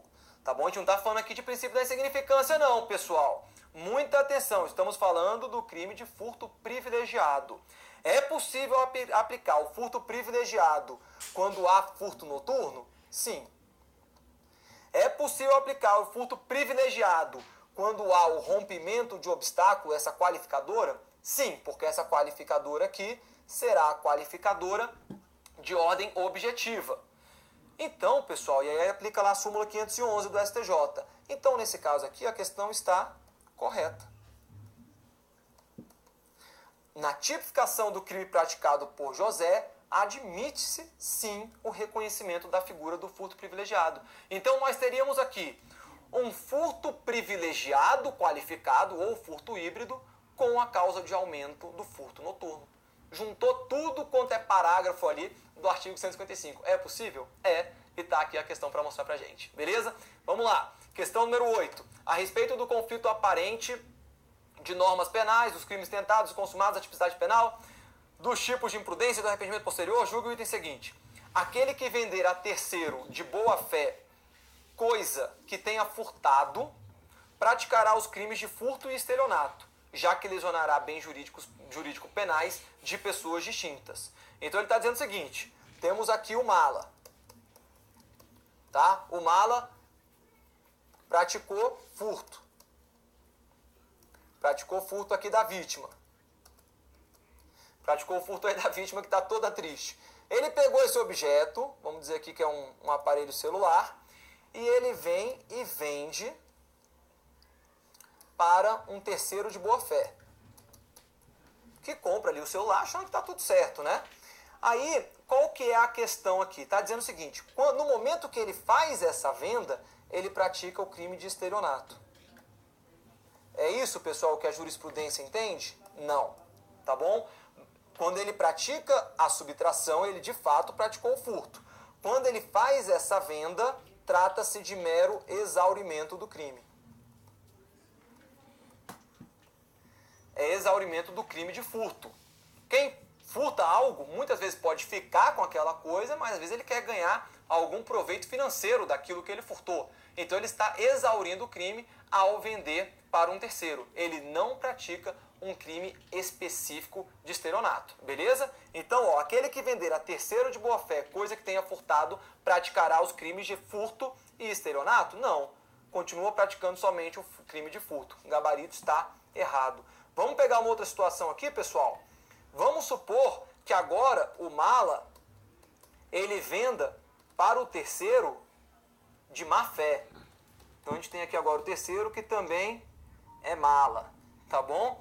Ele tem aqui o celular e ele vende para o terceiro de má fé. Esse terceiro de má fé, ele sabe que esse objeto aqui que ele está adquirindo é um objeto de furto. E aí? É um objeto de crime. E aí? Quais crimes nós teremos? Ele então vende para o terceiro de má fé. Esse sujeito aqui, ele continua respondendo somente pelo furto. E esse aqui? Ele vai responder por um outro crime, que é o crime de receptação, lá do artigo 180 do Código Penal. E muita atenção, o crime de receptação, o artigo 180, ele pode ser praticado tanto mediante dolo e quanto culpa também. Pode vir comigo. Ele pode ser praticado mediante dolo ou culpa. Então vamos supor que o terceiro de má fé, ele não tem a certeza que o objeto é furtado, mas pelas características, pela característica do objeto, pelas características de quem está ali vendendo aquele objeto, ele fala, cara, isso aqui deve ser objeto de furto. Eu não tenho certeza, mas eu acho que é. Nesse caso, a gente pode aplicar a receptação culposa, tá bom? Então, muita atenção nisso, porque a gente falou que no furto não há que se falar no furto culposo, né? Não há a modalidade culposa. Cuidado, temos crimes patrimoniais que admite a modalidade culposa, a receptação, artigo 180 é uma dessas possibilidades. Beleza? Questão, então gabarito aí errado, hein, galera? Questão número 9. Em cada item a seguir é apresentada uma situação hipotética seguida de uma assertiva a ser julgada com base na legislação da regência e na jurisprudência dos crimes tribunais superiores a respeito da execução penal, lei penal no tempo, concurso de crimes, crime impossível e arrependimento posterior. Silvio, ó, esse daqui é de delegado da Polícia Federal. Silvio, maior e capaz, entrou em uma loja que vende aparelhos celulares com o propósito de furtar algum aparelho. A loja possui sistema de vigilância eletrônica que monitora as ações das pessoas, além de diversos agentes de segurança. Silvio colocou um aparelho no bolso e, ao tentar sair do local, um dos seguranças o deteve e chamou a polícia. Nessa situação está configurado o crime impossível, por ineficácia absoluta do meio, uma vez que não havia qualquer chance de Silvio furtar o objeto sem que fosse notado. Galera, tranquila essa daqui, né? Crime impossível? De jeito nenhum. Nós temos aí a súmula 567 do STJ, que vai dizer exatamente que sistema de vigilância eletrônico, existência de segurança, por si só, não torna impossível a configuração do crime de furto.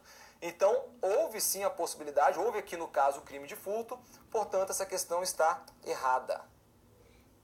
Questãozinha tranquila aí, que caiu para delegado da Polícia Federal no ano de 2018. Tranquila essa questão, simplesmente aplicava-se a súmula 567 do STJ. Questão número 10. Em se tratando do crime de furto mediante fraude, a vítima ludibriada entrega voluntariamente a coisa ao agente. No crime de estelionato, a fraude é apenas uma forma de reduzir a vigilância exercida pela vítima sobre a coisa, de forma a permitir a sua retirada. Pessoal, essa daqui é a diferença entre o crime de furto mediante fraude, que é uma qualificadora do furto, e o crime de estelionato, artigo 171. Veja bem, a questão está errada. Tá? Deixa eu já colocar aqui para vocês, porque ela confunde exatamente os conceitos. Esse daqui, olha, é o estelionato. No estelionato, a vítima é ludibriada e entrega voluntariamente a coisa ao agente. No estelionato, não. Aqui sim é no furto mediante fraude. A fraude é empregada apenas como uma forma de reduzir a vigilância exercida pela vítima sobre a coisa, de forma a permitir sua retirada. Pessoal, é bem importante a gente entender a diferença entre furto mediante fraude e estelionato. No furto mediante fraude, a fraude é aplicada com a finalidade de diminuir a vigilância da vítima. Então ele aplica uma fraude lá para que a vítima se distraia. E nessa distração, sim, ele consiga efetuar a subtração. Veja, é um furto mediante fraude. Haverá a subtração. O agente é quem vai pegar o objeto, tá bom? Ele que vai subtrair. No furto mediante fraude, essa fraude é usada como uma qualificadora. A fraude no crime de furto vai qualificar o crime de furto, beleza? Já no estelionato, a fraude é uma elementar. Veja só, é possível você praticar um furto sem fraude? Claro que sim. É o furto simples, outras qualificadoras. Você pode praticar um furto sem fraude. Por isso que a fraude vai ser uma qualificadora. Vai qualificar o crime de furto. Já o estelionato não é possível ser praticado sem a fraude, porque a fraude é uma elementar do tipo penal. É necessário que haja essa fraude para que se pratique o crime de estelionato. A fraude não vai qualificar o crime de estelionato. Mas qual que vai ser a diferença dessa fraude, do emprego dessa fraude? No furto mediante fraude é para diminuir a vigilância da vítima. Já no estelionato, a fraude é para manter a vítima em erro. Então a vítima supõe uma situação que na verdade não existe. E aí o que a vítima faz? Ela entrega, ela própria que entrega a coisa para o agente. O estelionatário ele não subtrai nada, ele simplesmente obtém a vantagem. A vítima que entrega a vantagem para ele, a vantagem indevida, a vantagem ilícita, porque ela foi mantida em erro. Beleza? Então atenção demais aí, vamos falar mais ainda sobre essa diferenciação entre furto mediante fraude e estelionato, mas essa é a ideia básica. Questão número 11, o conflito aparente de normas é o conflito que ocorre quando duas ou mais normas são aparentemente aplicáveis ao mesmo fato. Há conflito porque mais de uma pretende regular o fato, mas é um conflito aparente, porque com efeito apenas uma delas acaba sendo aplicada à hipótese. Aqui, pessoal, conflito de normas é lá na parte geral do Código Penal, tá? Não está na parte geral do Código Penal propriamente dito, mas é na parte geral lá dos conceitos introdutórios de direito penal que a gente estuda essa parte de conflito aparente de normas. Com base no texto acima e nos princípios utilizados para a solução de conflito aparente de normas penais, julgo o item seguinte. Considere que Adolfo, querendo apoderar-se de bens existentes no interior de uma casa habitada, tenha adentrado o local e subtraído telas de LCD e forno micro-ondas. Então ele entrou na casa e aplicou aí esse furto. Nessa situação, aplicando-se o princípio da consunção, Adolfo não responderá pelo crime de violação de domicílio, mas somente pelo crime de furto. Pessoal, o conflito aparente nós temos o case que chama, que é a consunção, tá? É um mnemônico para a gente lembrar. A alternatividade, a subsidiariedade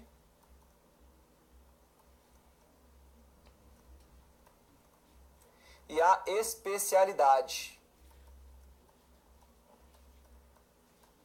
Nesse caso aqui, aplica-se a consunção? Aplica-se. Porque a consunção ela vai ser utilizada para absorver o fato menos amplo. O fato mais amplo, o fato mais grave, ele absorve o fato menos amplo, o fato menos grave.